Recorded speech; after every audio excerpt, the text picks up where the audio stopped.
Not saying things you know to be untrue. That's a good thing. Don't lie.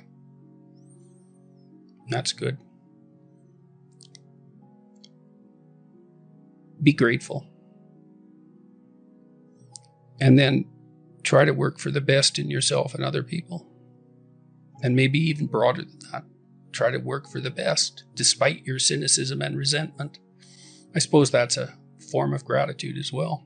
That's what love means fundamentally, is working for the best of things.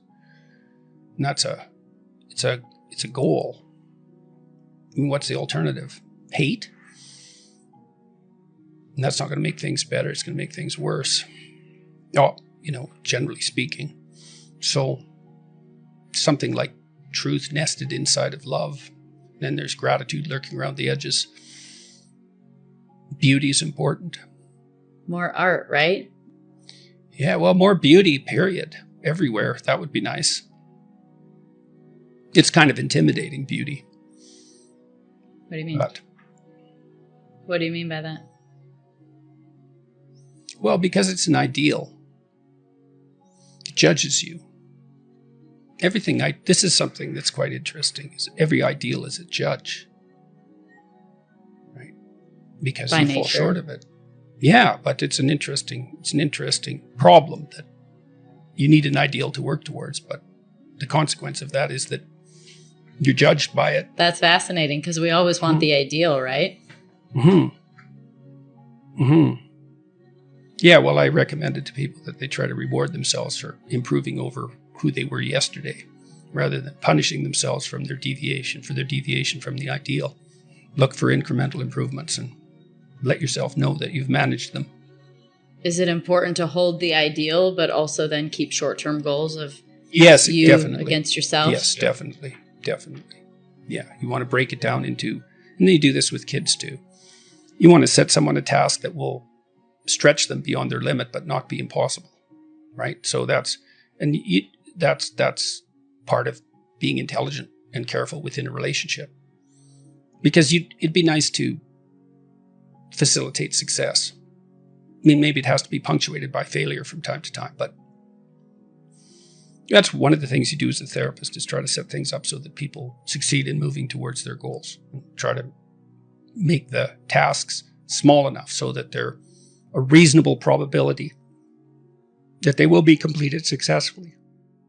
So there's a New Testament idea that you should turn the other cheek. And that's a very tough one to contend with, because it's not easy to separate out that from the appearance of weakness, let's say. Because you want to be able to stand up and defend yourself, obviously. There's no credibility unless you're capable of doing that.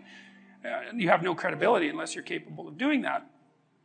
In the interview that you're referring to, I attempted to use minimal necessary force, and all I was doing was deflecting accusations that, as far as I was concerned, had nothing to do with me.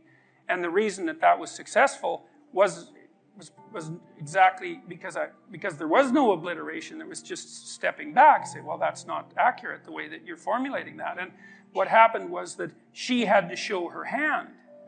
And it was her showing her hand that produced the consequences that were associated with that video, which I think is being viewed, the video itself, about 11 million times, and the various clips and cuts is probably 50 million by now.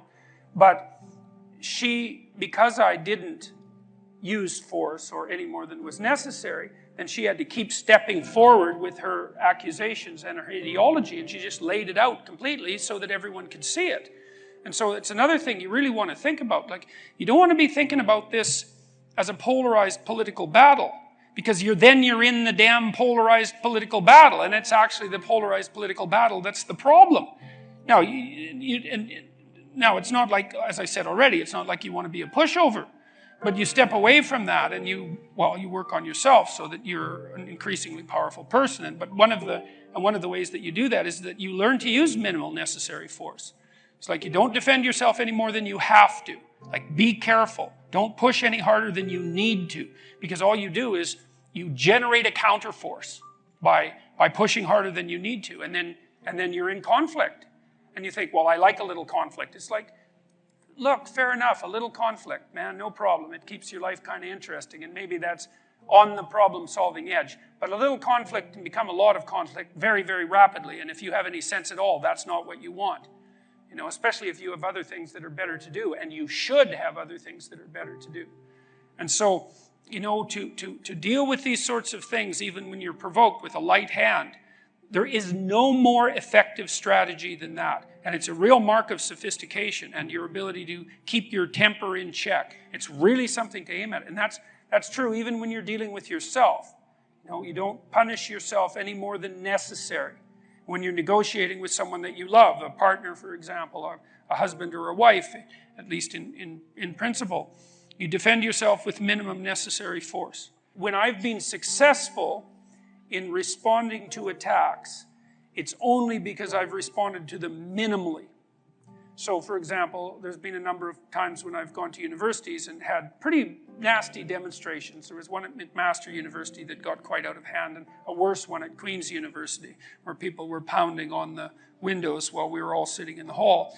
But it was the same thing there. It's like control of temper, detachment, understanding that the full event has yet to play itself out, the ability to step back, and the requirement to use minimal necessary force. And when I've been able to manage that, then it's worked. And if my temper gets riled up, and I have a temper, and if it gets riled up and I start to lash out more than necessary, then that goes badly right away. And I can see that in the comments, and I can see that the memes that are made of me turn a little bit more mean instead of funny. And so this is really an important thing to know. It's like, keep your temper under control. Don't burst out into self-righteous anger, in particular against those that you might regard as your political enemies. It is not going to help you. It's not going to help the cause. It's not going to help anything. You can accomplish what you want to accomplish if you're being wise about it by being eminently reasonable. That's the thing, is you can have reason on your side, and I mean reason in the best possible sense. It's like you don't have to be temperamental and impulsive in this sort of situation. You can try to put yourself together, which I would highly recommend, and then you can lay yourself open to the attacks. Now, that means you should be able to defend yourself. You should have the articulated structures at hand. You should orient yourself properly, politically and philosophically, and even physically for that matter, so that you're a force to contend with. But once you have that down, then you play it with the lightest possible hand. And that way also you have the highest probability of let's say, of changing the minds of people who are possessed by an ideology so that they can rejoin the productive political dialogue. And that's what you want. You don't want to defeat them. First of all, good luck with that. It's like, well, you've got to live with them. You can't defeat people that you live with, because there they are the next day. And if you defeat them, well, then they're defeated. And maybe that's not for the best. And second, it's not like they're happy about the fact that they're defeated. It's not like they're not going to be waiting around to find out when they can defeat you next. It's like if you're married to someone, think, well, I won that argument. It's like, no, you didn't. No, you didn't, because there that person is, waking up next to you the next day. And so if you won, and they're defeated and humiliated because of it, then the probability that they're going to react properly to you, if they have any sense at all, is very low. And so what you want is you want to negotiate your way to a sustainable peace. And that's what you want to do in the political realm too, because, well, in this country, there's a certain amount of polarization. I don't think it's anywhere near as bad as the media is making it out to be, as they go through their death spirals and generate clickbait like mad. Because, in the US, you guys have been voting 50% Republican and 50% Democrat for about 20 years, right down the middle. It hasn't changed that much. But these people who are on the opposite side of the political spectrum from you, they're the people who live across the street. They're the people who live down the street. They're family members, for that matter. And you're going to have to live with them. It's like you don't want to defeat them. You want to bring them back into the reasonable political dialogue. And you do that by having a certain amount, first of all, by getting your act together so that you're a credible and admirable person.